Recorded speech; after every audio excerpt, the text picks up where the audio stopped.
ओम ज्ञानतिमिरन्धस्य ज्ञानाञ्जनशलाकया चक्षुरुन्मिलितं येन तस्मै श्रीगुरवे नमः।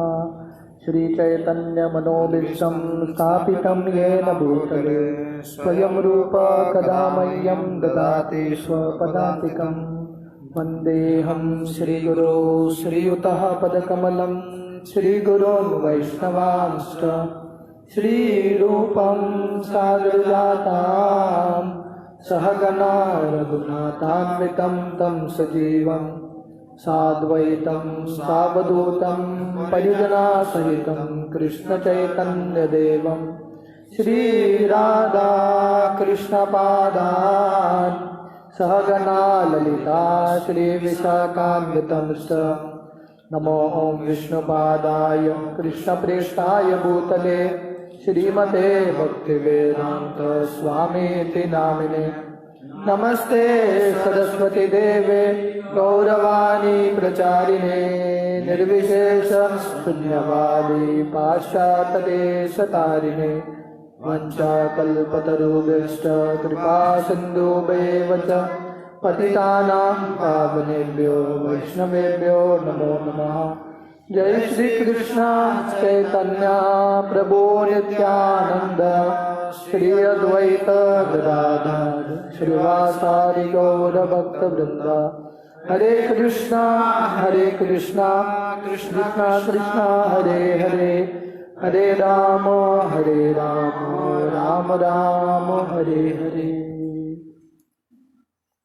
हरे कृष्णा। तो कल हमने देखा कि जब कुंती महारानी प्रार्थना अर्पण करती है तो कृष्ण कुंती को के प्रार्थना सुन के हंसते हैं, मुस्कान देते हैं। तो जब भगवान कृष्ण, प्रभुपाद तात्पर्य में समझा रहे थे कि जब कृष्ण हमारे ऊपर खुश हो जाते हैं, संतुष्ट हो जाते हैं, तब हमारे ज़िंदगी में जो भी कल्याण है सब होता है। यस्मिन् तुष्टे जगत तुष्टम। भगवान हम पे प्रसन्न हो गए और भगवान ने मुस्कुरा लिया हमारे ऊपर तो जिंदगी कल्याण। तो इसलिए वर्णन आता है यस्य प्रसन्नो भगवान गुणैर्मैत्रादिभि हरि तस्मै नमन्ति भूतानि निम्न आप इव स्वयं। तो वर्णन आता है कि जब भगवान किसी पे प्रसन्न हो जाते हैं तब ऑटोमेटिकली बाकी जो लोग हैं उन पे प्रसन्न होता है। जैसे पानी है ऊपर से नीचे आता है, वैसे ऑटोमेटिकली जो भक्त भगवान को प्रसन्न करते हैं बाकी सब जो जीव हैं ऐसे भक्तों के प्रति नेचुरली आकर्षित हो जाते हैं। तो कहने का मतलब है कि ज़िंदगी का लक्ष्य क्या है, हम कैसे तो भगवान को प्रसन्न करेंगे और भगवान हमारे ऊपर मुस्कुराएंगे तो ज़िंदगी सफल है। समसिद्धिर हरितोषणम। तो ज़िंदगी का ये लक्ष्य होना चाहिए, वैष्णवों को, गुरु और कृष्ण को हमको प्रसन्न करना है। शिला प्रभुपाद के आप शिष्य देखेंगे तो बहुत बार प्रभुपाद बहुत सारे शिष्यों के साथ आदान प्रदान नहीं होता था, पर उन सब के शिष्यों का ज़िंदगी का एक लक्ष्य था, हम कैसे तो करके प्रभुपाद हमारे ऊपर एक बार प्रसन्न हो गए, प्रभुपाद ने हमारे ऊपर स्माइल दिया, मुस्कान दिया तो ज़िंदगी सफल। तो जब गुरु और कृष्ण हमारे ऊपर प्रसन्न हो जाते हैं तब हमारा ज़िंदगी सफल बन जाता है। तो आगे जाके हमने देखा कि जब कृष्ण निकलने ही वाले थे कुंती का प्रार्थना सुन के, तब युधिष्ठिर महाराज आते हैं और अपने दुख की कहानी बताते हैं। तो हमने देखा कि युधिष्ठिर को लग रहा था कि पूरे कुरुक्षेत्र युद्ध का कारण वो ही है। तो प्रभुपाद बताते हैं कि कैसे जो भक्त हैं जिम्मेदारी लेता है, रिस्पॉन्सिबिलिटी किसका, जो दुनिया में कष्ट हो रहा है अगर वो भी कारण नहीं है उसको लगता है कि मेरे कारण की वजह से ये हो रहा है। तो जो महान भक्त हैं अपने आप को पतित समझते हैं, अपने आप को तुच्छ समझते हैं, और जो एक्चुअल भक्त उतना ऊंचे नहीं है उनको लगता है वो महान है। तो यहाँ पे युधिष्ठिर महाराज इतने महान भक्त है पर उनका मन का स्थिति क्या है, उनको लग रहा है कि मैं सबसे पतित हूँ। इसलिए हमारे भक्ति विनोद ठाकुर के गीत में ये वर्णन आता है, हमारा जीवन सदा पापी रथ नाहि को पुण्यर लेश। तो भक्ति विनोद ठाकुर उनके गीत से सिखा रहे हैं हमको ये दृष्टिकोण होना चाहिए कि सबसे पापी व्यक्ति मैं ही हूँ। अगर हर कोई दुनिया में ऐसे सोचेगा तो दुनिया में कष्ट रहेगा ही नहीं। आजकल की दुनिया में हर कोई क्या सोचता है, दूसरों के बारे में पॉइंट करते हैं फिंगर्स। जब दूसरों को फिंगर पॉइंट करते हैं तो 4 फिंगर हमको भी पॉइंट करता है। तो हम दूसरों में दोष देखते हैं पर हम में दोष देखते नहीं हैं। तो इसलिए युधिष्ठिर महाराज को लग रहा था कि इतना बड़ा युद्ध हो गया पर उसका कारण मैं ही हूँ। और युधिष्ठिर महाराज कृष्ण को बोलते हैं ये मनुष्य जिंदगी किस लिए दिया गया है, ताकि दूसरों के सेवा में उपयोग आए। तो मनुष्य जिंदगी का सही में यश कब बढ़ेगा, जब हम ये शरीर से दूसरों का मदद करते हैं। जैसे सैंडलवुड होता है ना, चंदन का लकड़ी, चंदन का लकड़ी का सुगंध कब बढ़ता है, जब उसको पत्थर के साथ घिसोगे तब उसका वैल्यू रहता है। वो चंदन का लकड़ी को ला के रख के फायदा नहीं है, उसको घिसना पड़ेगा। तो वैसे ही ये मनुष्य जिंदगी चंदन की लकड़ी की तरह है। इसका सुगंध कब आता है, जब हम शरीर से दूसरों के सेवा में ये शरीर को घिसाएंगे, तभी ये मनुष्य जिंदगी का यश, वो सुगंध है, सबको पहुंचता है। कल बहुत सारे लोगों ने, बहुत सारे भक्तों ने निर्जल उपवास किया। तो भागवत में वर्णन आता है रांति देव का, एक दिन का निर्जल बहुत महंगा गिरता है। तो रांति देव ने 48 डेज, 48 दिन बिना पानी पिए निर्जल व्रत किया। और वो भी क्यों, क्योंकि प्रजा के हित के लिए।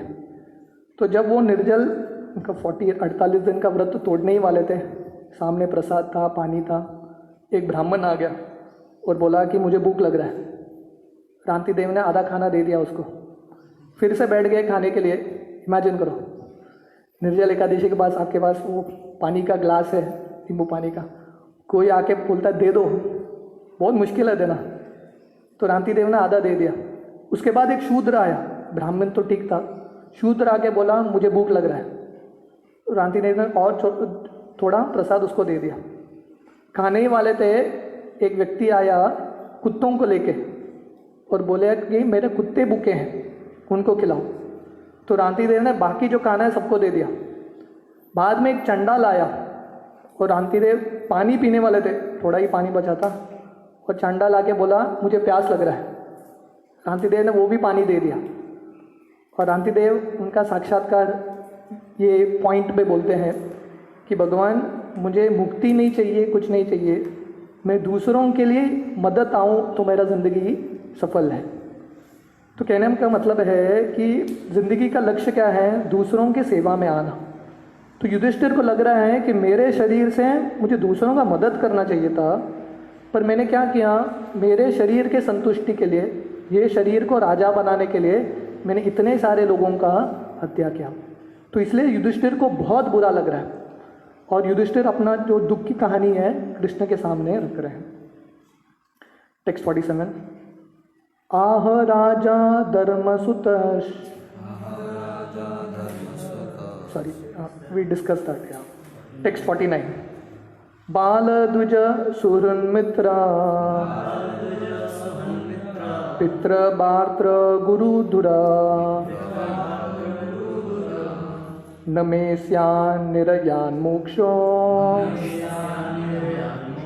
ही अपि वर्ष युतायुते।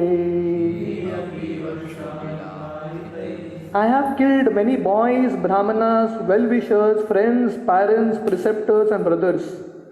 Though I will live millions of years, I will not be relieved from the hell that awaits me for all the sins. तो युधिष्ठिर बोल रहे हैं ये युद्ध में किस किस का हत्या हुआ है, बाल द्विज सुरन मित्र पितृ भ्रात्र गुरु द्रुह। क्या मतलब है कि ये युद्ध में युधिष्ठिर बोल रहे हैं छोटे बालकों का हत्या हुआ है, ब्राह्मणों का हत्या हुआ है, जो वेल विशर्स है, सूर्य हैं, उनका हत्या हुआ है, दोस्तों का हत्या हुआ है, पेरेंट्स, पितृ, प्रिसेप्टर्स जो गुरु हैं, इन सब लोगों का हत्या हुआ है। इसलिए मैं अगर सैकड़ों साल भी जीऊँगा तो मुझे नरक में वास करना पड़ेगा और इसका सबका पाप मुझे भुगतना पड़ेगा।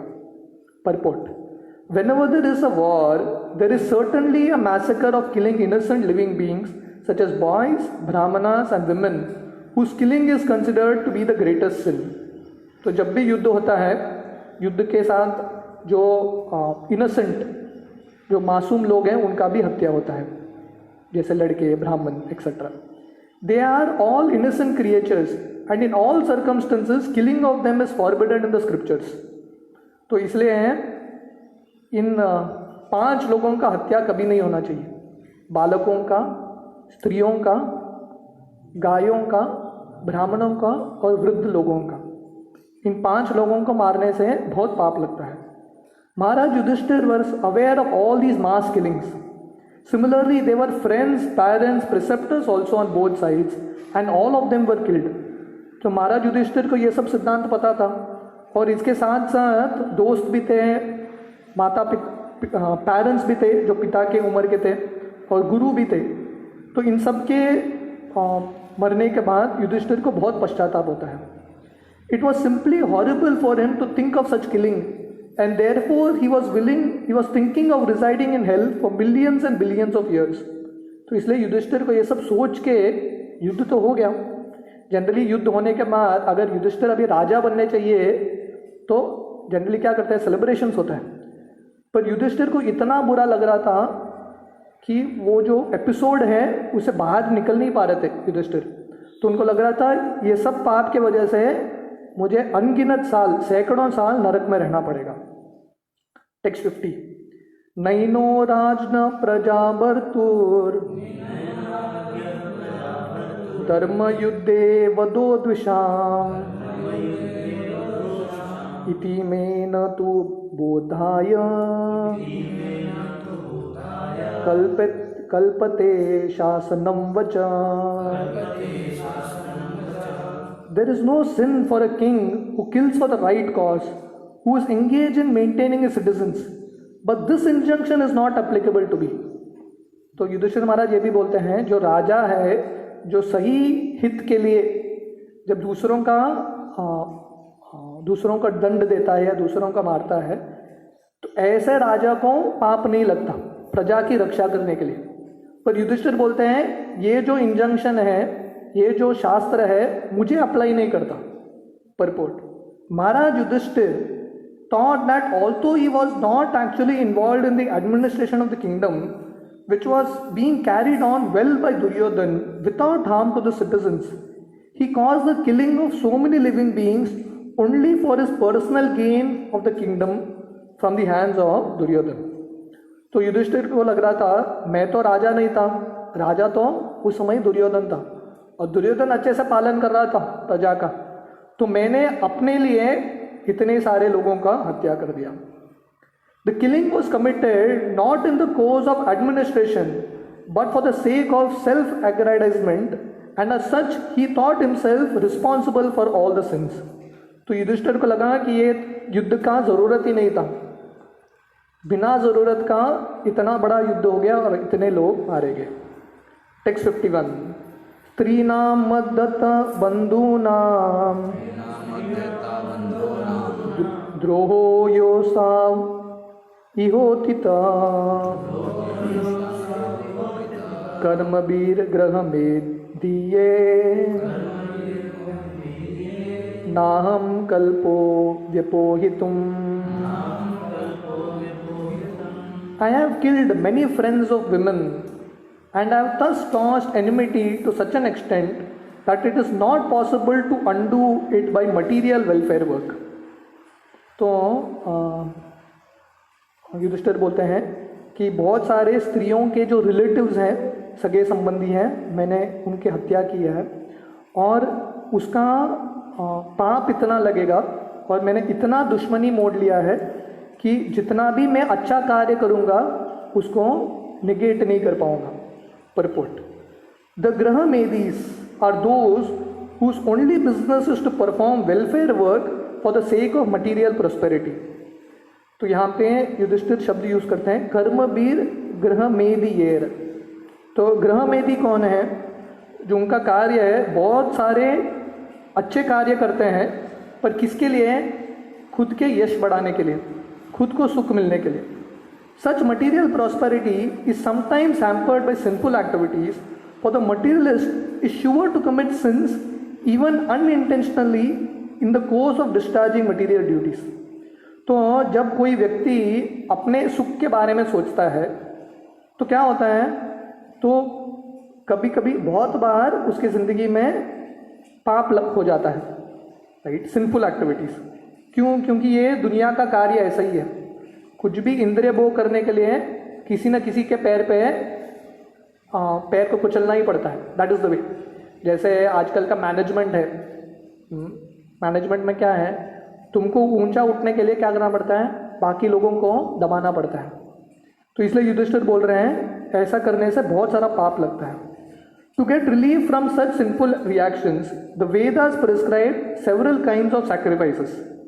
तो इसलिए ये सब पाप से मुक्त होने के लिए वेद में वर्णन आता है कि अलग अलग यज्ञ कर सकते हैं जिससे प्रायश्चित होता है। जैसे it is said in the Vedas that by performing अश्वमेध यज्ञ और sacrifice one can get relief from even ब्रह्म हत्या, किलिंग ऑफ अ ब्राह्मणा। तो वेदों में वर्णन अलग अलग प्रायश्चित का वर्णन आता है कि अश्वमेध यज्ञ करने से जो ब्रह्म हत्या है उससे मुक्त हो सकते हैं, ब्रह्म हत्या के पाप से। युधिष्ठिर महाराज perform this Ashvamedha yajna, but he thinks that even by performing such yajna it is not possible to get relief from the great sins committed. तो युद्ध के बाद युधिष्ठिर को बहुत बुरा लगा, तो कृष्ण बोलते हैं आप अश्वमेध यज्ञ करो। युधिष्ठिर ने एक नहीं 3 अश्वमेध यज्ञ किया, फिर भी युधिष्ठिर को लग रहा है फिर भी पाप से मैं मुक्त नहीं हुआ, उनको अभी भी बुरा लग रहा है। In war either the husband और द ब्रदर और इवन द फादर और the sons go to fight. तो युद्ध में कौन कौन, जब पुरुष जाते हैं झगड़ा करने के लिए, तो पुरुष किसी स्त्री का पति होता है, भाई होता है या पिता होता है। And when they are killed a fresh enmity is created and thus a chain of actions and reactions increases which is not possible to be countered even by thousands of अश्वमेध यज्ञ। तो क्या होता है, जब ये पुरुषों का हत्या होता है, उनके घर में जो बाकी बच्चे हैं उनके हृदय में भी क्रोध रहता है, हाँ, जो रिवेंज का भावना वो रहता है, और वो बच्चे फिर से रिवेंज लेना चाहते हैं, झगड़ा करना चाहते हैं। तो युधिष्ठिर महाराज बोल रहे हैं जो हत्या किया मैंने उससे तो अश्वमेध यज्ञ से वो तो मिट गया पाप, पर आगे जाके जो हत्या होगा उससे कौन मिटाएगा। द वे ऑफ वर्क कर्म इज लाइक दैट। तो कर्म का साइकिल क्या है, हर एक कार्य का एक रिएक्शन नहीं, बहुत सारा रिएक्शन होता है। एक युद्ध हो गया, वो युद्ध से बहुत सारे लोग मर गए, उसका तो पाप है, पर उसके साथ साथ आगे जो पीढ़ी आएगा उनके हृदय में भी क्रोध रहेगा, वो भी झगड़ा करेंगे, वो भी युद्ध करेंगे, उससे और पाप बढ़ेगा। तो इसलिए यह कर्म का जो बंधन है बहुत गहरा है, आदमी फंसता जाता है। It creates one action and another reaction simultaneously and thus increases the chain of material activities, hiding the performer in material bondage। तो ऐसे कर्म का एक्शन रिएक्शन, ये जो बंधन है इतना बढ़ता है कि जो आत्मा है पूरे तरह से ढक जाता है। In the Bhagavad Gita 9.27-28, the remedy is suggested that such actions and reactions on the path of work can be checked only when work is done on behalf of the Supreme Lord। तो गीता में ये सब कर्म बंधन से मुक्त होने का तरीका क्या है, गीता में भगवान बोलते हैं यज्ञार्था कर्मणो अन्यत्र लोकोयम कर्म बंधना, कि हम भगवान के संतुष्टि के लिए जब कार्य करेंगे तब हम कर्म के बंधन से मुक्त हो जाएंगे। The battle of Kurukshetra was actually fought by the will of the Supreme Lord Shri Krishna, as it is evident from his version, and only by his will was Yudhishthir placed on the throne of Hastinapur। तो युधिष्ठिर ने पूरा जो युद्ध है भगवान कृष्ण के आदेश पे ही किया है, कृष्ण को संतुष्ट करने के लिए। तो एक्चुअली युधिष्ठिर को ये सब कर्म लगता ही नहीं है, फिर भी युधिष्ठिर मानने के लिए तैयार ही नहीं है। उनको लग रहा है ये सब कर्म का बंधन का कारण मैं ही हूँ, मेरे वजह से ये युद्ध हुआ है। Therefore, factually no sin whatsoever touched the Pandavas, who were only order carriers of the Lord। तो एक्चुअली छोटा सा भी पाप पांडवों को छूता नहीं है, क्योंकि वो कृष्ण का जो आदेश है उसका पालन कर रहे हैं। For others who declare war out of personal interest, the whole responsibility lies on them। तो बाकी जो लोग युद्ध करते हैं अपने स्वार्थ के लिए, उनको सब पाप लगता है। टेक्स्ट 52, यथा पंकेन पंकाभा सूर्या वा सुराकृतं भूतहत्यां तथैवैकां न यज्ञैर्मार्ष्टुं अर्हति। As it is not possible to filter muddy water through mud or purify a wine-stained pot with wine, it is not possible to counteract the killing of men by sacrificing animals. तो युधिष्ठिर महाराज का ये conclusion है। वो बोलते हैं कि जैसे अगर मैला पानी है, मडी वाटर, उसको आप फिल्टर लगाएंगे, वो भी मैला है तो क्या होगा, वो फिल्टर नहीं होगा पानी। या एक मटका है जिसमें दारू है, वाइन स्टेन्ड पॉट, तो क्या है, जब दारू का मटका रहता है, अब कितना भी धोओगे उसको, वो दारू का जो स्मेल है उसमें रहता ही है। तो इसलिए बोलते हैं कि मैंने इतने सारे लोगों का हत्या किया है और उसका प्रायश्चित क्या है, और एक पशु का हत्या, अश्वमेध यज्ञ, तो इससे पाप कभी मिटेगा ही नहीं। परपोर्ट, अश्वमेध यज्ञ और गोमेध यज्ञ, sacrifices in which a horse or a bull is sacrificed, were not of course for the purpose of killing animals.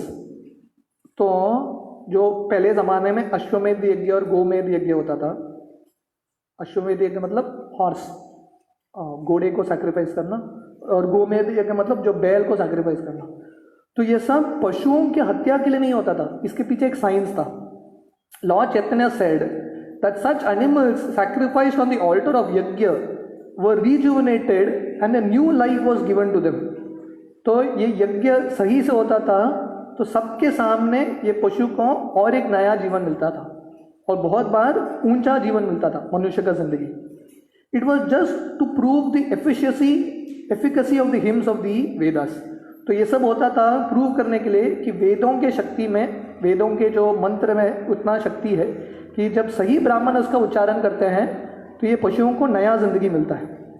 By recitation of the hymns of the Vedas in a proper way, certainly the performer gets relief from the reactions of sins, but in case of such sacrifices improperly done under inexpert management, surely one has to become responsible for animal sacrifice.